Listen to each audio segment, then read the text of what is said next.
Romanos capítulo 1, verso 16, a parte A. Vou pedir só para vocês se colocar de pé de novo, é só um versículo, vocês não vão se cansar de ficar de pé. Mas você ficando de pé, eu tenho certeza que você vai estar lendo. E a Bíblia diz assim: não me envergonhe do Evangelho, porque é o poder de Deus para a salvação de todo aquele que crê. Até aí. Amado Deus, querido Pai, a Tua palavra, Senhor, é luz. A Tua palavra, Senhor, é vida. A Tua palavra, Pai, é uma espada, Pai, que penetra o coração das pessoas, Senhor. Aqui o apóstolo Paulo, ele fala que ele não se envergonha do Evangelho, porque é o poder de Deus. Que esse poder, ó Pai, venha atingir, Senhor, os nossos corações. Que esse poder, ó Pai, possa ser revelado, possa ser explicado e possa, Senhor, fazer efeito na vida de cada um aqui, quando nós vamos falar sobre a crucificação, Senhor. Seja comigo, ó Pai, é o que eu peço em nome de Jesus. Amém. Você pode sentar? Porque não me envergonho do Evangelho de Cristo. E a mensagem de hoje, o título vai ser: Porque não me envergonho da cruz. Mas o texto está dizendo: porque não me envergonho do Evangelho de Cristo. E hoje nós vamos ver o quê? Que o Evangelho de Cristo, sem a cruz, seria impossível. O cristianismo, na próxima sexta-feira, o que ele relembra? A morte de Cristo. Alguns chamam de celebrar, outros relembrar.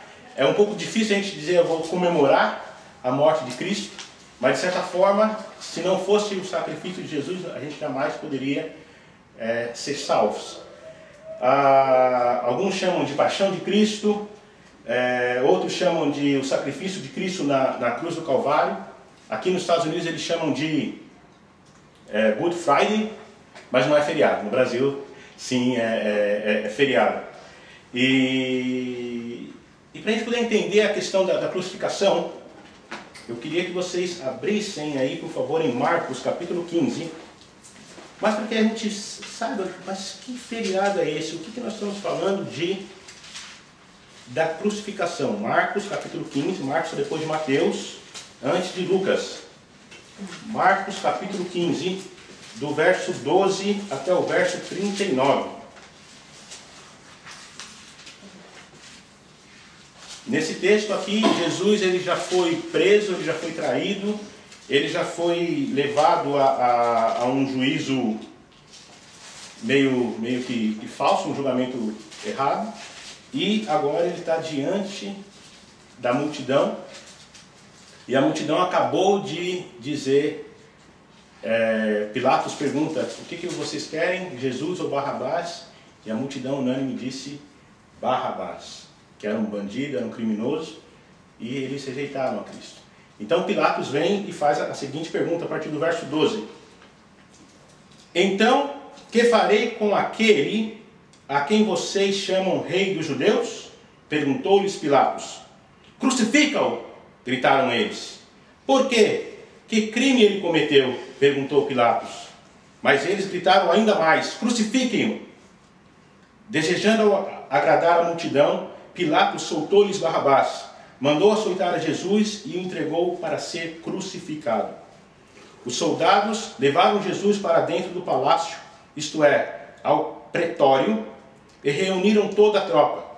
Vestiram-no com um manto de púrpura, depois fizeram uma coroa de espinhos e colocaram nele. E começaram a saudá-lo: salve, rei dos judeus!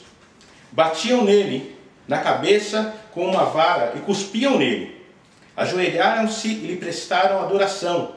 Depois de terem zombado dele, tiraram-lhe o manto de púrpura e vestiram-lhe suas próprias roupas. Então o levaram para fora a fim de crucificá-lo. Certo homem de Cirene, chamado Simão, pai de Alexandre e de Rufo, passava por ali. Chegando do campo, eles o forçaram a carregar a cruz. Levaram Jesus ao lugar chamado Gólgota, que quer dizer lugar da caveira. Então lhe deram vinho misturado com mirra, mas ele não bebeu. E o crucificaram. Dividindo as roupas dele, tiraram sorte para saber com que com o que cada um iria ficar. Eram 9 horas da manhã quando o crucificaram. E assim estava escrito na acusação contra ele, o rei dos judeus. Com ele crucificaram 2 ladrões, um à sua direita e outro à sua esquerda. E cumpriu-se a escritura que diz: ele foi contado entre os transgressores. Os que passavam lançavam-lhe insultos, balançando a cabeça e dizendo: ora, você que destrói o templo e reedifica em 3 dias, desça da cruz e salve-se a si mesmo. Da mesma forma, os chefes dos sacerdotes e mestres da lei zombavam dele, entre si dizendo: salvou os outros, mas não é capaz de salvar a si mesmo? O Cristo, o Rei de Israel, desça da cruz, para que vejamos e creiamos. Os que foram crucificados com ele também o insultavam. E houve trevas sobre a terra, do meio-dia até as 3 horas da tarde. Por volta das 3 horas da tarde, Jesus bradou em alta voz: Eloi, Eloi, lama sabachthani, que significa: meu Deus, por que me abandonaste?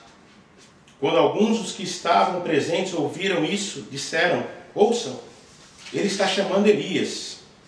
Um deles correu, embebeceu uma esponja em vinagre, colocou-a na ponta de uma vara e deu-lhe a Jesus para beber. E disse: deixe-no, vejamos se Elias vem tirá-lo daí. Mas Jesus, com um alto brado, exclamou. E o véu do santuário rasgou-se em 2 partes, de alto a baixo. Quando o centurião que estava em frente de Jesus ouviu o seu brado e viu como ele morreu, disse: realmente esse homem era o Filho de Deus. Esse é o relato resumido de Marcos da crucificação. Marcos ele não entra em detalhe como Lucas, como João, como Mateus, mas ele tenta trazer de forma resumida que Jesus foi açoitado, que Jesus foi humilhado, ele foi cuspido, que profecias, aquele texto que a gente leu hoje de Isaías 33, também se cumpriu, ele foi contado entre os malfeitores. Mais para frente a gente vai ver que ele foi sepultado como um rico, porque José de Arimateia vem e perde o corpo de Jesus. Mas no meio de toda essa confusão que os outros evangelhos relatam, você vai ver Jesus pedindo perdão, para que Deus perdoe aquelas pessoas que zombavam dele.